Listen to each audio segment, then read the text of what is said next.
네, 국회입니다. 갑작스러운 소식에 정치권도 충격이 클 텐데 여야 반응 어떻습니까?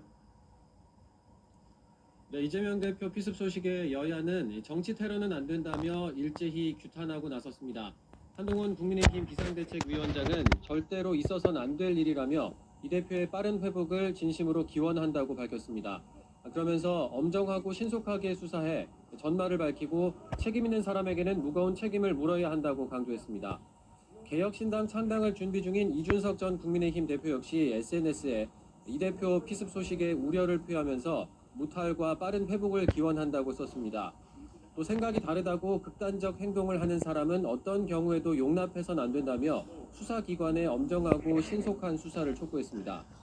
이낙연 전 민주당 대표도 이재명 대표 피습 소식에 충격과 분노를 억누를 수 없다며 폭력은 민주주의의 적이고 절대로 용납될 수 없다고 언급했습니다. 이 전 대표는 피의자를 철저히 조사하고 처벌해서 폭력이 다시는 자행되지 못하게 해야 한다고 강조했습니다. 정의당 심상정 의원도 역시 SNS에 백주 대낮에 야당 대표의 테러가 자행되는 참담한 사태가 벌어졌다며 이 대표의 쾌유를 빈다고 밝혔습니다. 심 의원은 정치 테러는 있을 수 없는 일이자 민주주의에 대한 테러라면서 결코 좌시하지 않겠다고 전했습니다. 민주당은 갑작스러운 당대표 피습 소식에 안타까움과 당혹감을 감추지 못하고 있습니다. 홍익표 원내대표는 내일 비상의원총회를 열고 당 운영 관련 상황을 협의하겠다며 당 소속 의원들은 동요하지 말라고 당부했습니다. 앞서 이재명 대표는 부산 가덕도 신공항 부지를 둘러본 뒤 경남 양산 평산 마을로 이동해 문재인 전 대통령을 예방하고 오찬을 함께 할 예정이었는데요. 오전 피습 사건으로 잠정 보류된 상태입니다. 정치인들이 거리에서 습격을 받는 일은 과거에도 있었습니다.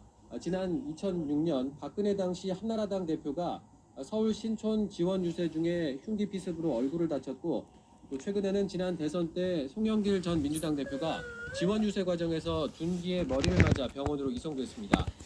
올해 4월 총선을 앞둔 가운데 정치인에 대한 테러 사건이 발생하면서 유세와 관련된 안전대책도 도마 위에 오를 것으로 보입니다. 지금까지 국회에서 전해드렸습니다. 네, 이재명 대표 피습 관련 소식은 잠시 후에 이어지는 전국 대담에서 더 자세히 짚어보겠습니다. 다음 소식 전해드립니다.